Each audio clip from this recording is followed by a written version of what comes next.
إن الحمد لله نحمده ونستعينه ونستغفره ونعوذ بالله من شرور أنفسنا وسيئات أعمالنا من يهده الله فلا مضل له ومن يضلل فلا هادي له وأشهد أن لا إله إلا الله وحده لا شريك له وأشهد أن محمدا عبده ورسوله يا أيها الذين آمنوا اتقوا الله حق تقاته ولا تموتن إلا وأنتم مسلمون يا أيها الناس اتقوا ربكم الذي خلقكم من نفس واحدة وخلقكم من زوجها وبث منهما رجالا كثيرا ونساء واتقوا الله الذي تساءلون به والأرحام إن الله كان عليكم رقيبا يا أيها الذين آمنوا وقولوا قولا سديدا يغفر لكم أعمالكم ويغفر لكم ذنوبكم ومن يطع الله فقد فاز فوزا عظيما فإذا قرأت القرآن فاستعذ بالله من الشيطان الرجيم إنه ليس له سلطان على الذين وعلى ربهم يتوكلون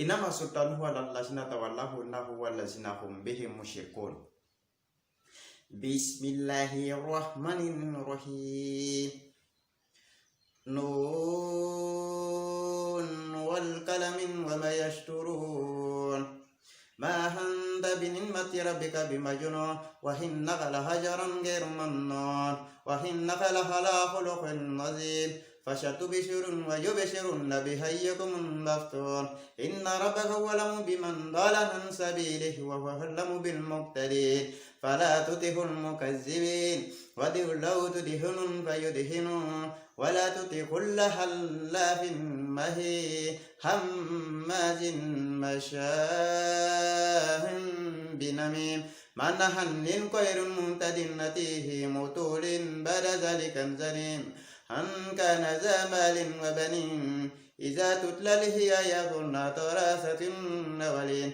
سنسمه على الخرطوم. Béni soit l'Éternel parce que Dieu est puissant. C'est toi le créateur des cieux et de la terre. C'est toi qui as fait de l'homme ce qu'il est. Tu nous as créés, tu ne nous as pas laissés comme ça. Et tu nous as donné des directives, des conseils à suivre pour pouvoir mieux vivre dans la société. C'est pourquoi je viens encore à vous, pour vous expliquer ce que ces religieux musulmans ont fait encore depuis 1000 ans, plus de 1000 ans, dans la religion islamique. Mais il faut toujours signaler qu'il y a eu toujours des manquements. Des gens ont dérapé, des conseils et ont rajouté ce qui n'a pas existé depuis le fondement de cette voie. Regardez un peu. Dieu aime toutes les créatures. Dieu aime tous les hommes et les femmes sur la terre. C'est l'Éternel Dieu qui les a créés. Et chacun d'eux a des devoirs et des droits. Alors, si nous parcourons les Écritures révélées, comme le Seigneur, Allah Tout-Puissant, Yeshua al-Bashia, oui Seigneur, Allah, Dieu, l'Éternel, Yahvé, lui-même, dans ses révélations et dans ses livres, auxquels il nous a demandé de croire, si nous avons véritablement cru en ces livres, nous allons voir que Dieu a limité ou a délimité ou nous a montré une ligne de conduite à suivre. Alors, aujourd'hui, c'est ce qu'on appelle le monde en évolution. Mais au fur et à mesure que le monde évolue, Dieu aussi évolue. Parce qu'il n'est pas Gaou pour rester derrière. C'est lui qui nous fait évoluer. Et à chaque époque, il y a notre façon de voir et concevoir les choses. C'est pour cette raison, le port du voile en islam.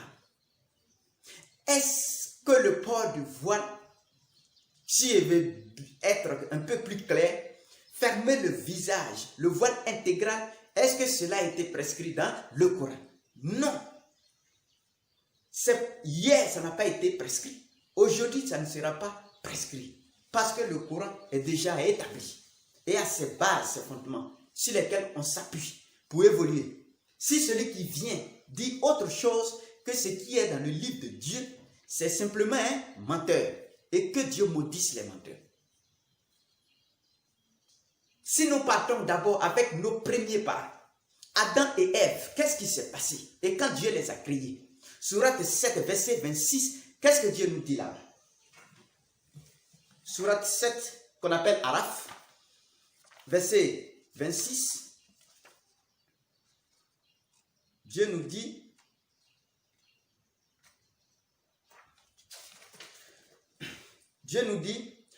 ô enfants d'Adam, nous avons fait descendre sur vous un vêtement pour cacher vos parties honteuses. Voilà. Dieu dit qu'il a fait descendre un vêtement sur les fils d'Adam.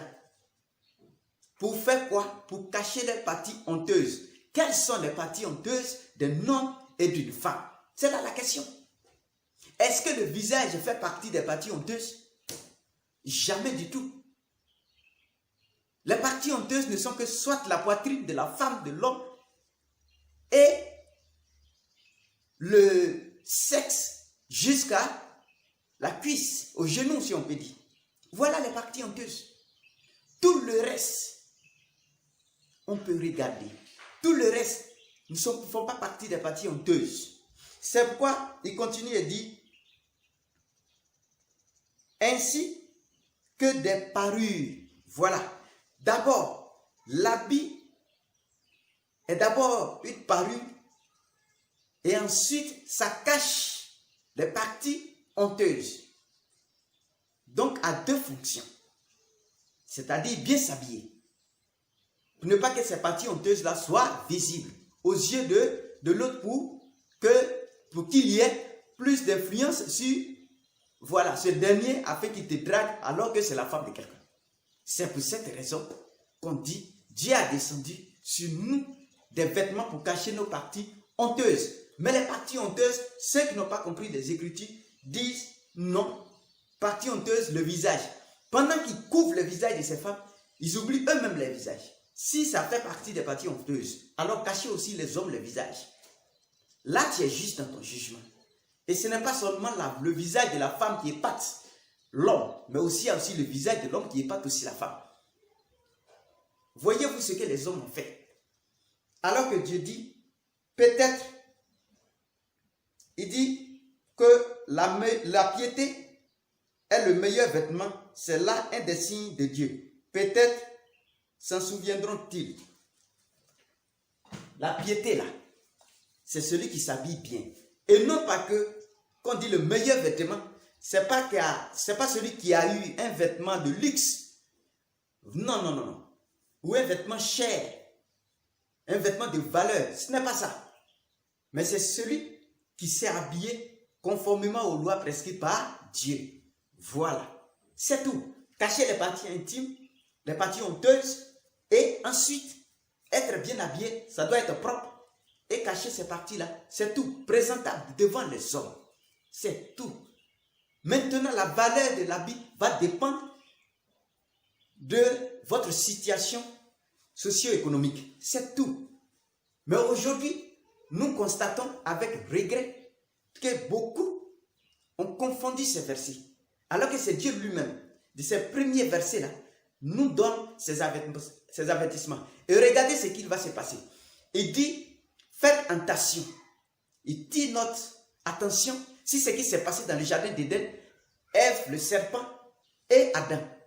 Parce que le serpent les a blagués. Il les a blagués, les a trompés. Et ensuite, se sont dénudés. Et il s'est passé ce qui ne devait pas se passer. C'est-à-dire un rapport sexuel entre Adam et Ève. Parce que le serpent a séduit la femme. Et la femme, surtout, a séduit l'homme. En découvrant, en se faisant découvrir par sa nudité. Oui, devant son mari. Et ça l'a excité. Et en fait, ils l'ont fait. Voilà pourquoi ils ont été chassés du jardin d'Éden. Sourate 7, même sourate, verset 27. Le verset 27, qu'est-ce que ça dit? Le verset 27 dit, ô enfants d'Adam, que le diable ne vous tente point, comme il a fait sortir du paradis vos pères et mères, leur arrachant leurs vêtements pour leur rendre visible leur partie honteuse. Pas le visage, hein, parce que Ève n'avait pas le visage couvert. Mais Dieu dit, le Satan les a trompés et il a arraché les vêtements pour leur faire paraître leur nudité, les parties honteuses. Voilà, la poitrine et le sexe. Alors, quand ces deux parties-là, face à face, on sait ce qui va se passer par la suite. Oui. Quand ces deux parties-là sont nues, ensuite, ce qui va se passer, c'est l'acte sexuel qui accompagne. C'est pour cette raison que Dieu nous a demandé d'être prudents concernant le diable, afin que nos enfants, nos filles et nos femmes et nos enfants ne s'habillent pas d'une façon très simple jusqu'à ce que leurs parties honteuses soient visibles. Non, c'est ça qu'il est en train de parler, c'est de ça. Alors, il continue en disant, il vous voit, c'est-à-dire le Satan vous voit, lui et ses suppôts, d'où vous ne les voyez pas. Nous avons désigné les diables pour alliés à ceux qui ne croient point. On a désigné les diables pour alliés à ceux qui ne croient point. Voilà. Et le diable va inspirer des personnes qui vont même porter des habits. C'est tellement collant que tu vois leurs dessins, leurs formes plaquées, des collants plaqués. C'est regrettable. Ces femmes-là, c'est des prostituées, celles qui font ça. Parce qu'elles n'ont aucune moralité. De se plaquer et montrer tous leurs atouts. Non. Il a dit, Dieu dit, ne me faites pas que vos parties honteuses là soient visibles. Mais regardez ce que nous avons. C'est le diable qui inspire. Le diable a sa manière de faire et Dieu, les enfants de Dieu, ont leur manière de faire. C'est pour cette raison, Dieu, il va nous dire que si nous sortons, nous partons dans les maisons de prière, des temples, pour adorer le Seigneur, on doit s'habiller de la plus meilleure façon. C'est-à-dire, revêtez vos plus beaux habits. Est-ce que revêtez vos plus beaux habits là, ça veut dire le visage? Vous allez comprendre. Sourate 7, verset 31. Il dit, ô enfants d'Adam, revêtez vos plus beaux habits à chaque office, c'est-à-dire des prières, ou à chaque sortie, pour d'autres choses même. Et Dieu dit, mangez et buvez sans excès. Mangez ce qui se trouve sur la terre et même buvez l'alcool sans excès. Buvez l'eau sans excès. Buvez la sucrerie sans excès. Tout ce qu'on peut voir sans excès. Voilà. Et c'est Dieu, Allah Tout-Puissant, c'est lui qui nous conseille, qui nous donne ce droit de faire et de vivre ainsi. Mais tellement de vauriens, des gens qui vont étudier, ils ne savent rien, il dit manger et boire, veut dire boire de l'eau. Dieu va te dire de boire de l'eau. Il ne faut pas boire. Tu vas comprendre ce qui va t'arriver. Le corps même est constitué d'eau. Donc il n'a même pas besoin de te dire qu'il faut boire de l'eau. Mais tout liquide que tu vas boire là, ne dépasse pas les limites parce que ça va te rendre malade. Voilà. Voilà la philosophie qui est cachée derrière ce que Dieu dit. Et Dieu dit, Dieu n'aime pas ceux qui exagèrent en toutes choses. Dans l'habillement, tu exagères, Dieu n'aime pas ça. Dans la nourriture, tu exagères, Dieu n'aime pas ça. Dans la boisson, tu exagères, Dieu n'aime pas ça. Même chercher l'argent, tu exagères dedans là, Dieu n'aime pas ça. Parce qu'à la fin, tu oublies Dieu, tu fais le mauvais et tu es méchant en toutes choses. Parce que tu ne crois plus en ton Seigneur. Et tu vas piétiner les droits des autres pour avoir ce que tu veux avoir. C'est pour cette raison que quand ces choses se sont passées, Dieu, à partir de l'islam, du prophète Mohammed, il va nous donner une directive aux femmes. Parce que dans l'ancien temps, les femmes s'attachaient les cheveux et elles laissaient le deux bouts de leur foulard derrière, traîner derrière. Et l'habit était décolleté devant. On voyait la poitrine et ce n'était pas bien. Et Dieu a révélé un verset, Sourate 24, verset 31, Sourate 24, verset 31, pour rappeler ces femmes-là à l'ordre.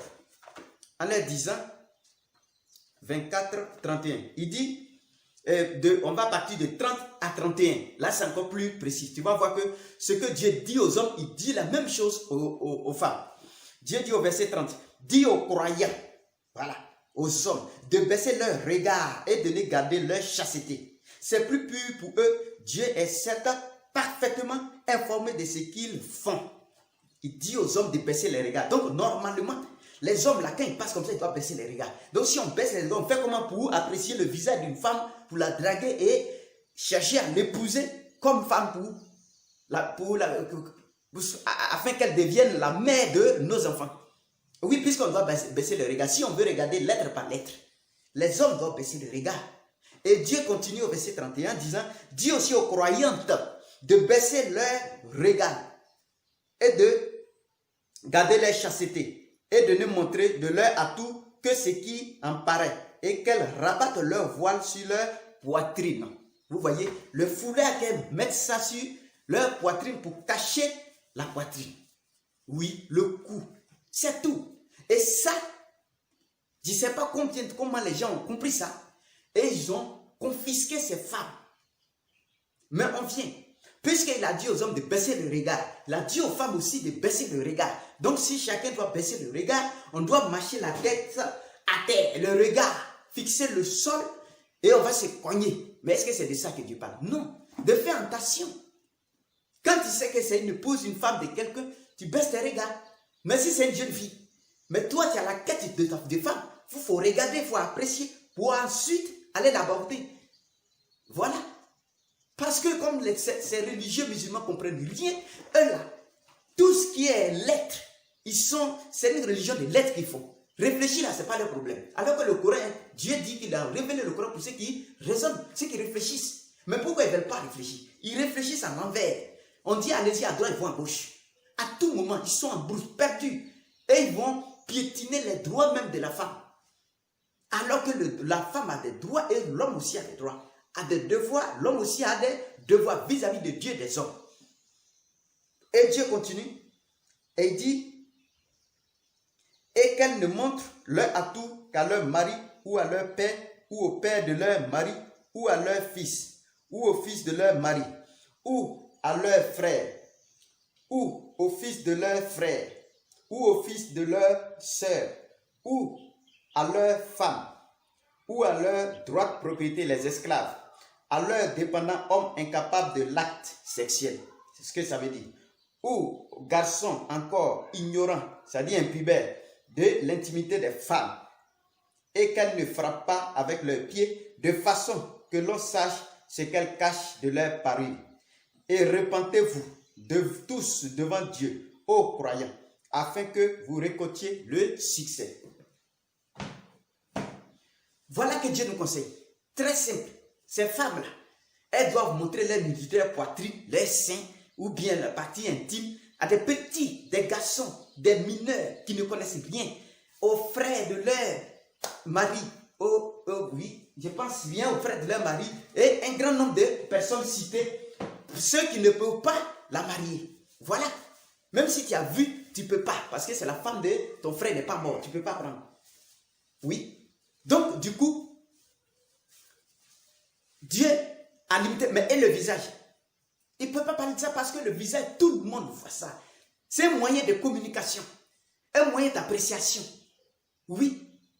Mais tellement on ne comprend rien, on ne vaut rien en toute chose, on va, et ce sont ces régimes wahhabites qui ont créé tous ces pagailles dans la société. Est-ce qu'eux-mêmes, quand je viens, on va partir avec la sourate 33-59, la sourate 33-59, que beaucoup de ces savants et de ces roulabas, de ces chefs, de ces prédicateurs, soi-disant religieux musulmans, ont pris ça comme le voile intégral du visage et tout l'ensemble. Vous allez voir, sourate 33, verset 59.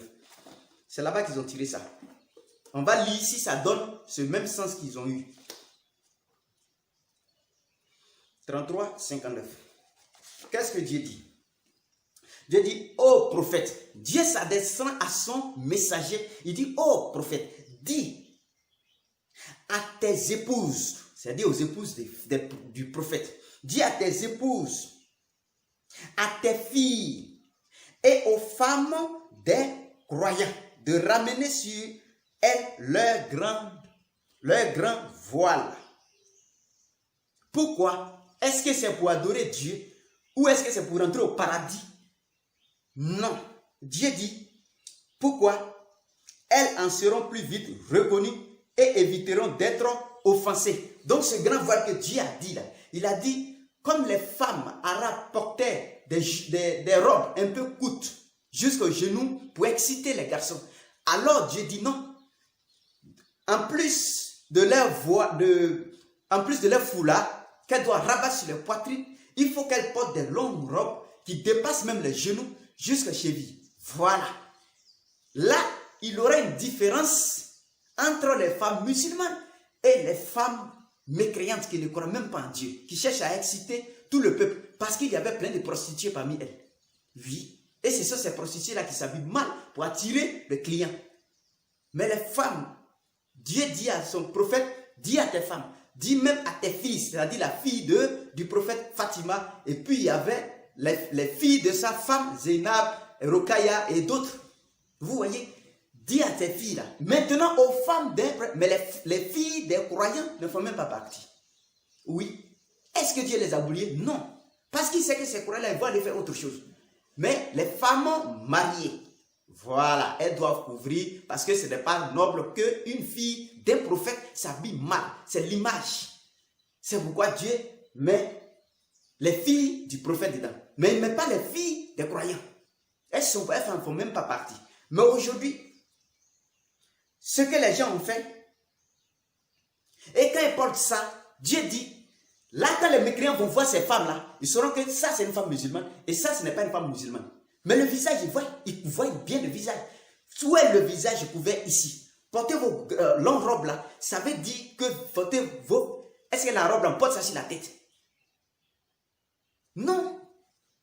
Mais les gens ont tout fait pour dire non, comme il faut porter une grande robe, alors il faut fermer le visage. Donc si on doit fermer le visage fait partie des parties honteuses que Dieu a révélé comme principe pour les hommes et toutes les femmes du monde entier. Abraham qui était avec Agar. Agar, on dit qu'elle était tellement belle que Pharaon l'a enlevée. C'est parce que Pharaon a vu le visage. Et les notables de Pharaon ont vu le visage qu'ils ont enlevé la femme de Pharaon. Mais Abraham, là, le père de la foi, et ces femmes qui forment le visage partout, elles vont marcher, fermer le visage. Elles vont faire cadavre, fermer le visage. Hôpital, fermer le visage. Je ne comprends rien. C'est-à-dire, je sais même qu'on me dise ce qu'ils sont en train de faire n'est pas islamique. C'est-à-dire, ça n'est pas dans le Coran. Ça, c'est la tradition de quelqu'un arabe quelque part là-bas. Mais le prophète ne l'a jamais fait. Jamais du tout. Ça n'existe ni dans les histoires. Jamais. Ni dans l'histoire de l'islam. Jamais, ça ne fait pas partie. C'est des hommes qui ont créé, fabriqué ça. Oui, c'est Wahhabite, les Séhés qui ont fabriqué tout ça là pour mettre dans la religion. Mais quand il les demande, est-ce que, et Dieu même a dit, quand ils portent leur longue robe là, c'est afin qu'on ne les offense pas. C'est pour qu'elles soient vite reconnues et non pour m'adorer. Et les gens vont dire, non, quand tu fais ça, tu as la foi. Ça n'a rien à voir avec la foi. Tu ne vaux rien, tu ne connais rien. Va apprendre encore. Enlève visage, enlève voile sur ton visage. Si tu restes dans ça, tu meurs là. Tu as imité des prostituées. Ce sont des prostituées qui s'habillent comme ça. Il n'y a pas une femme noble qui s'habille en fermant le visage. Ce n'est pas possible.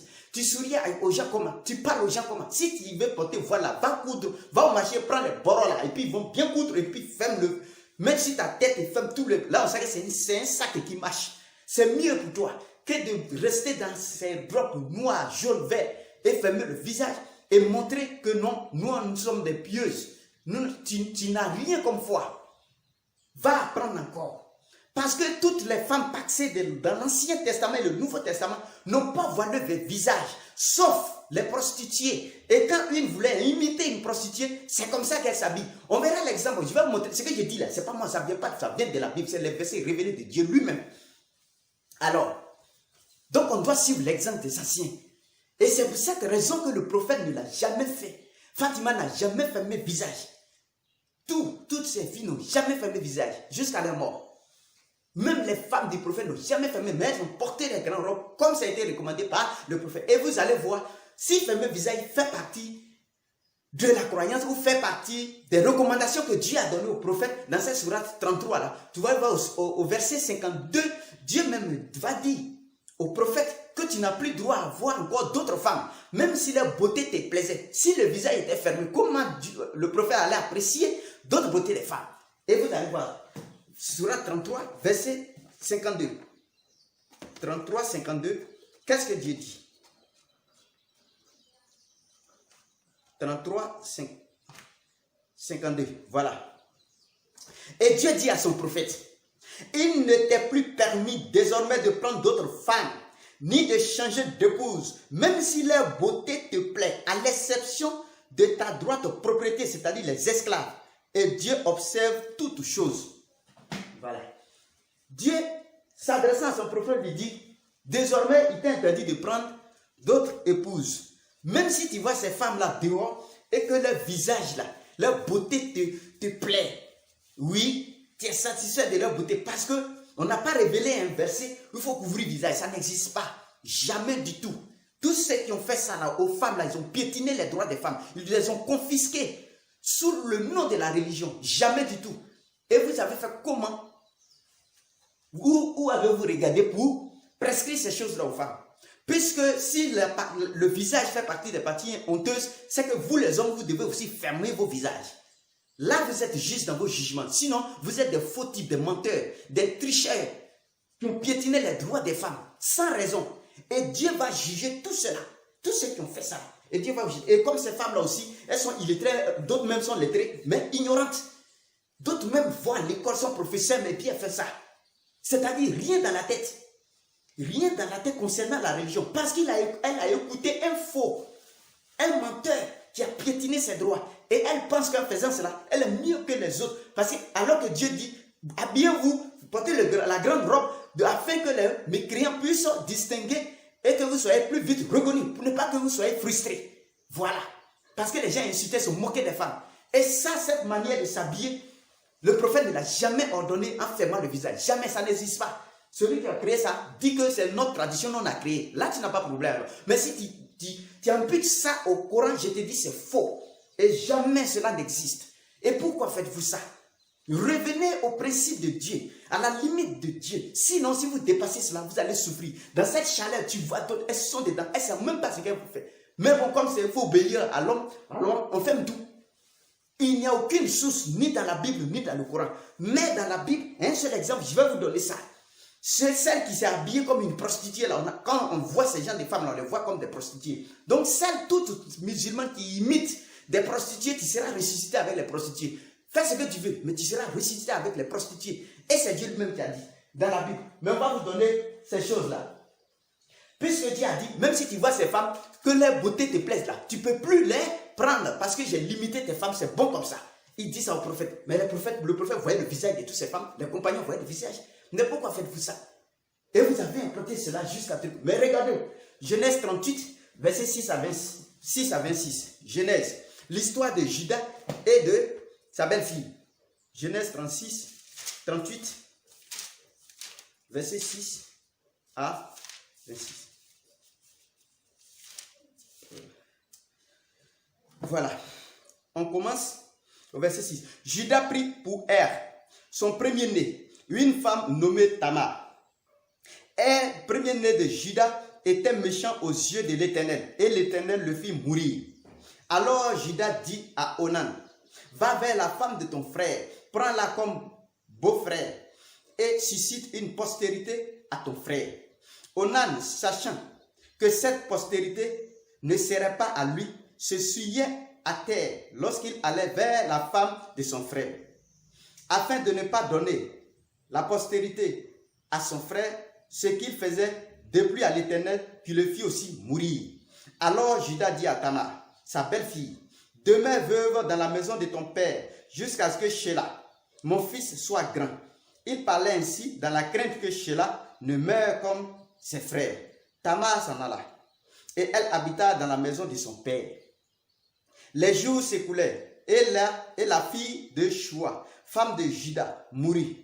Lorsque Judas fut consolé, il monta à Timna, vers ceux qui tondaient ses brebis, lui et son ami Ira, là d'où Lamite. On en informa Tamar, et on lui dit, vois-tu ton beau-père qui monte à Timna pour tondre ses brebis? Alors elle ôta ses habits de veuve, elle se couvrit d'un voile et s'enveloppa, et elle s'assit à l'entrée de Naïm, sur le chemin de Timna, car, écoutez bien cette partie, car elle voyait que Sheila était devenue grand et qu'elle ne lui était point donnée pour femme. Judas la vit. Judas voit cette femme-là au bord de la route. Judas la vit et l'a pris pour une, regardez bien, c'est moi qui ai écrit ça, elle l'a pris pour une prostituée. Parce que toutes les prostituées s'habillaient avec le visage fermé. Et c'est comme ça qu'elle gagnait les clients. Pour ne pas que les hommes, certains clients aillent dévoiler leur secret ou dire que cette femme-là, c'est une prostituée parce que je suis allé là-bas et je la connais. Donc, elle sortait le visage fermé. C'est comme ça les prostituées parmi les enfants d'Israël s'habillaient. Ensuite, parce qu'elle avait couvert son visage. Qu'est-ce que Judas fait? Judas, il l'aborda sur le chemin et dit, laisse-moi aller vers toi, car il ne connut pas que c'était sa belle-fille. Elle dit, que me donnes-tu pour venir vers moi? Voilà, comme l'histoire est longue, je coupe un peu comme ça. Voilà comment, ce qui s'est passé avec Judas et sa belle-mère, et sa belle-fille. Voilà un exemple. Donc, toutes ces femmes musulmanes qui sont en train de fermer le visage, vous n'avez rien fait. Les hommes vous ont blagué. Et on pensait qu'en faisant ça, c'est Dieu que vous adorez. Vous n'adorez pas Dieu. Non. C'est afin que les mécréants puissent vous reconnaître. Point final, ça s'arrête là. Ça n'a rien à voir avec la piété. Parce que la piété, Dieu dit, la piété consiste au meilleur vêtement. Meilleur vêtement, c'est ceux qui se sont bien habillés. Voilà. Bien habillés, bien présentables. Et non pas qui cachent les parties honteuses. Le visage ne fait pas partie des parties honteuses. Parce que Ève n'a pas couvert son visage. Oui, Marie même qui est Mariam, la mère du Seigneur Jésus, qui n'a pas fermé son visage. Toutes les femmes de Joseph, de tout le monde, n'ont pas fermé le visage. Mais vous avez trouvé où? La femme même du prophète, aucune.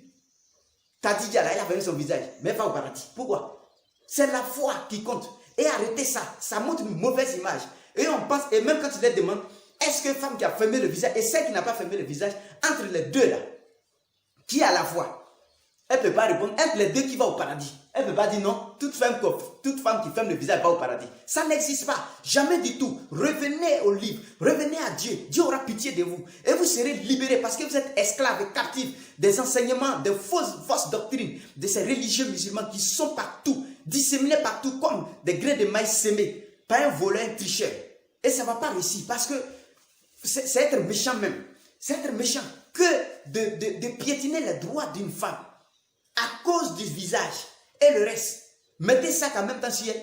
C'est mieux. C'est mieux que ça. Et puis elles vont rester camouflées. Et ces femmes dans voile, elles vont travailler. Encore, c'est-à-dire c'est du couf.